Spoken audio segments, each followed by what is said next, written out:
O grande tema da filosofia desse século provavelmente já está sendo o da filosofia da tecnologia.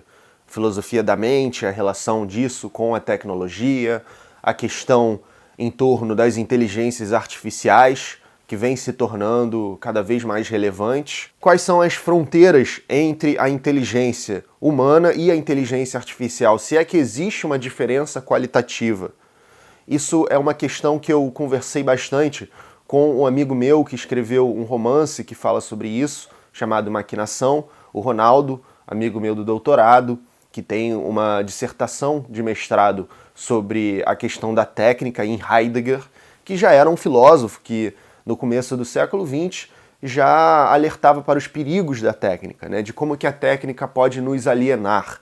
E vários outros filósofos vêm debatendo isso com cada vez mais frequência. A gente tem o Hans Jonas, que pensou a questão da responsabilidade, de como que a tecnologia precisa ser pensada dentro de uma segurança da humanidade no futuro, os seus efeitos no longo prazo para a humanidade. Temos a Donna Haraway pensando a questão do ciborgue e desse hibridismo com as máquinas e de como que isso pode nos fazer pensar de outras maneiras as questões de gênero também. Então eu quero te pedir para ficar nesse vídeo até o final. É muito importante ficar no vídeo até o final para que o algoritmo do YouTube, a máquina, reconheça a importância e relevância dele, e isso influencia a visibilidade desse canal, e que influencia a monetização desse canal, que influencia o quanto de tempo eu posso me dedicar a este canal. Então tá tudo interligado, a questão da tecnologia cada vez mais faz parte de diversos aspectos das nossas vidas, mas fique nesse vídeo até o final, e sem mais delongas, vamos à discussão com o Ronaldo Peli Jr.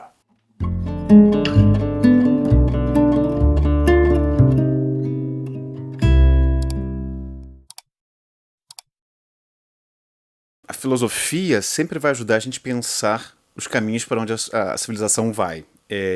Acho que a inteligência artificial é um pedaço importante, cada vez maior, eu diria, dentro do que a gente está chamando de civilização. A inteligência artificial, de alguma maneira, funciona como uma espécie de grande outro do homem. A gente, de alguma maneira, se você pensar na tradição da filosofia, a gente sempre tentou, desde lá dos gregos antigos e tal, pensar o homem como uma espécie de medida para as coisas, né? Mas nunca encontrou alguma coisa que fosse equiparável ao homem. Quer dizer, essa nossa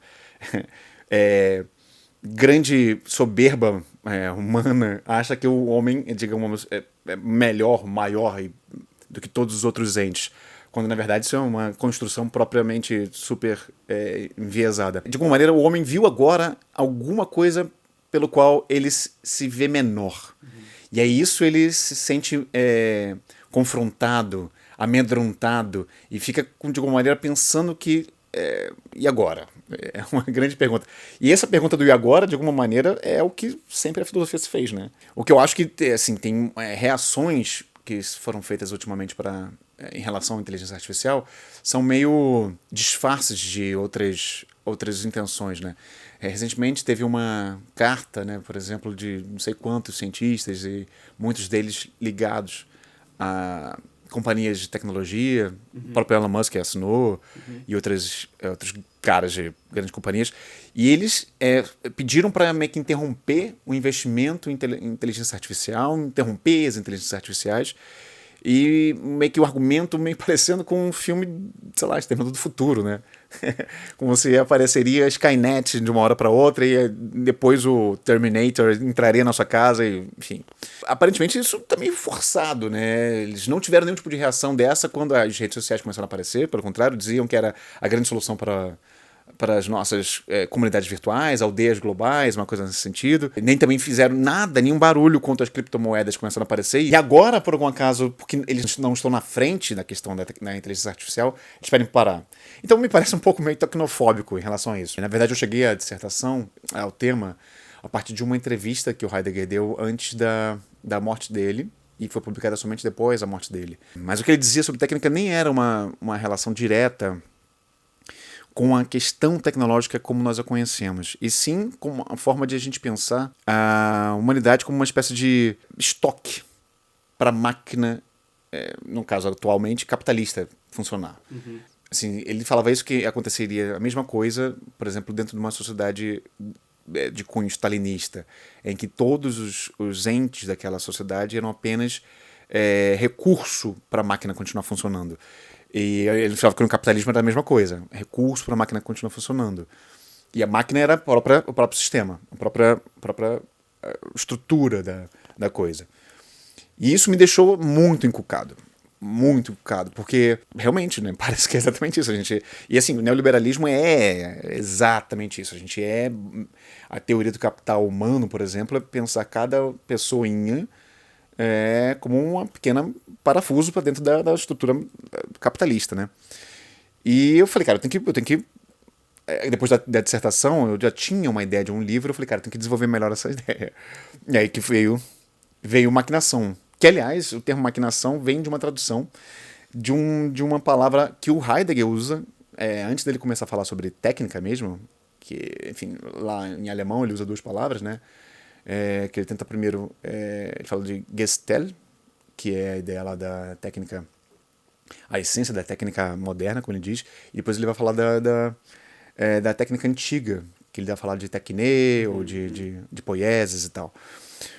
Mas antes dele falar Gestell, que a tradução no português é muito difícil, basicamente é uma armação, que como se fosse uma armação como essa, como um armário, como uma estante, tudo, por exemplo, um óculos, a armação do óculos também é ou seja, aquilo que pode ser encaixado, aquilo que pode ser preenchido, isso seria uma Gestell.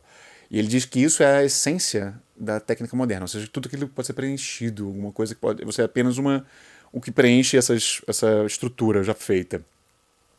Mas antes dele usar a Gestell, ele usou uma expressão que ele veio ainda tentando, ele estava muito em diálogo ainda com Nietzsche, e ele usa uma palavra que é Machenschaft, que Machen é fazer, né? Então seria uma espécie de a substantivação do fazer, então essa fazeção. Só que aí o Casanova, que é o tradutor dele, um dos tradutores dele no português do Brasil, colocou maquinação, que eu achei genial a tradução, acho que faz todo sentido, e aquela palavra ficou na minha cabeça. Então, enfim, pelo menos, ou de alguma maneira, uma das coisas da onde maquinação tenta responder, já no título, essa inquietação do Heidegger. E aqui no Maquinação você faz uma tese, né, de certa forma, de que eu vou ler aqui um trecho do próprio livro que está na contracapa, na parte de trás, que é: esse livro é a demonstração de que o homem não possui características únicas que o diferencie dos demais seres, nem pode acreditar nessa falácia. Uma falácia que acreditamos por 2.500 anos, mais ou menos. Então, foi escrito para comprovar que não há qualquer diferença qualitativa entre o homem e as máquinas. Então, tem isso também de que não é uma diferença de qualidade, assim, sabe? A gente não tem algo a mais que eles. Se eles se desenvolverem o suficiente, chega no ponto da singularidade, né? Em que é indistinguível. Então, eu queria que você falasse, em poucas palavras, como é que você abordou isso na ficção. É que eu acho que a nossa tradição de ficção científica, em geral, enfim, por favor, não estou inventando a roda, nem acho que esse livro inventa a roda, mas em geral tem uma coisa de achar que a máquina se transforma no homem. Ou seja, a gente olha para a máquina e vê a máquina parecida com o homem e a gente não consegue saber qual é a diferença. Veja, pensa, por exemplo, enfim, Blade Runner, para dar um exemplo de ficção científica popular. No final, assim, tem toda uma série de perguntas que são feitas para os replicantes para saber se eles são humanos ou não.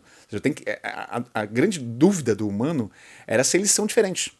Se os humanos continuam diferentes, se os humanos continuam, de alguma maneira, superiores. E isso eu acho que foi a coisa que mais afligiu a humanidade no tempo. Porém, eu acho que aconteceu quase o oposto.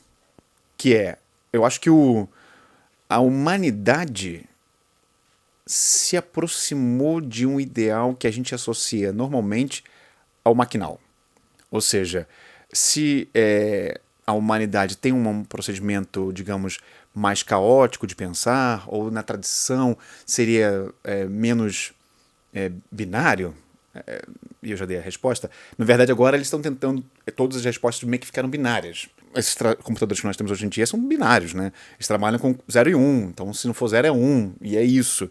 Eu acho que, de certa forma, isso é o que a gente, de alguma maneira, começou a utilizar como formato. Então, em vez de a gente ter medo da máquina se aproximar, a gente se aproximou de um ideal maquinal. É quase como se fosse o oposto. E é isso que eu coloco que eu tentei, pelo menos, colocar nesse livro. E eu acho que foi mais fácil colocar num livro de ficção do que colocar numa dissertação, que tem que responder a determinados padrões, digamos assim. Na ficção você tem mais liberdades, né? Então, pessoal, quem quiser comprar o livro, tem o link da Amazon aqui na descrição. E deixe seu comentário também, se quiser que a gente responda alguma dúvida.